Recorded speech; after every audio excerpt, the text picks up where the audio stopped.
Howdy friends, I want to talk to you about the inevitable. Classic servers are coming, and that means we either get to relive or experience for the first time officially the amazing experience that Classic WoW was. But eventually, give it a few years, and we'll get to experience all the raids, all the dungeons, and all the content that Classic WoW has to offer. So this begs the question, what's going to happen in a few years when enough of the player base feels like they've done everything they want to do and no longer have a reason to log on?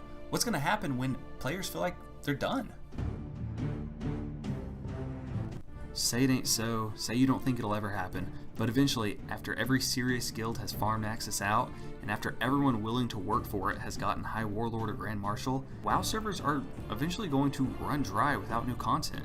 Players are going to feel satisfied with their experience, but eventually they're going to feel like they've completed all the content and no longer have a reason to log on. While it's true there will always be people wanting to play their full Tier 3 characters, and you can make the point that some new players will always be joining or leveling alts, so the game will often have new blood keeping its population fresh, but that only means the inevitable end will be delayed, not prevented. Classic WoW will end. We predict the game has a good healthy 5 years after its launch for the game to be played out by a considerable portion of the population. After all, Blizzard only intended the content to last for about 3 years. So what's going to happen when enough of the player base feels like their World of Warcraft Classic experience has finished?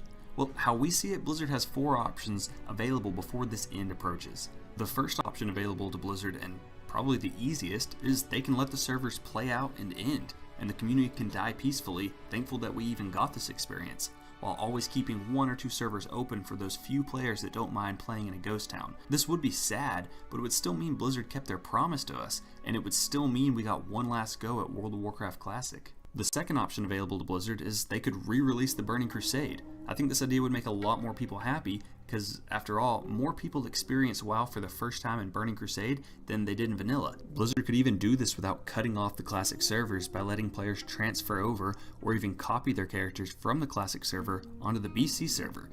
While this idea would keep the player base happy and Blizzard's sub counts would be high, it begs the question, where's this going? Is Wrath of the Lich King next? Will they eventually re-release the game and all of its expansions just 15 years behind the retail version? While this option would be preferable to some players, it would be very confusing to fresh players that are new to World of Warcraft entirely. Imagine you logged on to an MMO for the first time, only to be given the option to play on 7 different versions of the game. Also, it would drastically split up the player base, and we would likely see players going to whatever expansion they feel like their character was the most powerful in.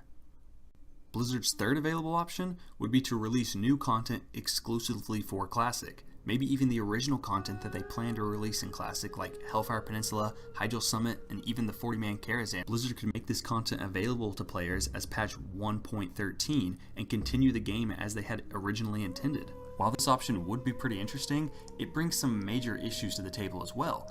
Blizzard would have to pay for the development of all this extra content. In addition, how would this make sense in a lore timeline? While Blizzard has already used the alternative timeline method before, doing it again to this extent could prove a nightmare for their writing staff. Also, this would drastically change the game, in so much that it wouldn't actually be Classic WoW anymore. It would be Classic WoW +1, and once Blizzard did this, there wouldn't be a way to turn back. The fourth and final option that Blizzard has available is one I would prefer above all the rest. They could create seasonal servers that reset every 2 to 3 years. They could do this while still keeping a few permanent servers should players prefer to keep their characters, and these seasonal servers could all reset at the same time or be staggered, ensuring that players always have a way to access a server that's only a few months old. You just need one brief look into the private server community and you'll find that there is a demand for this.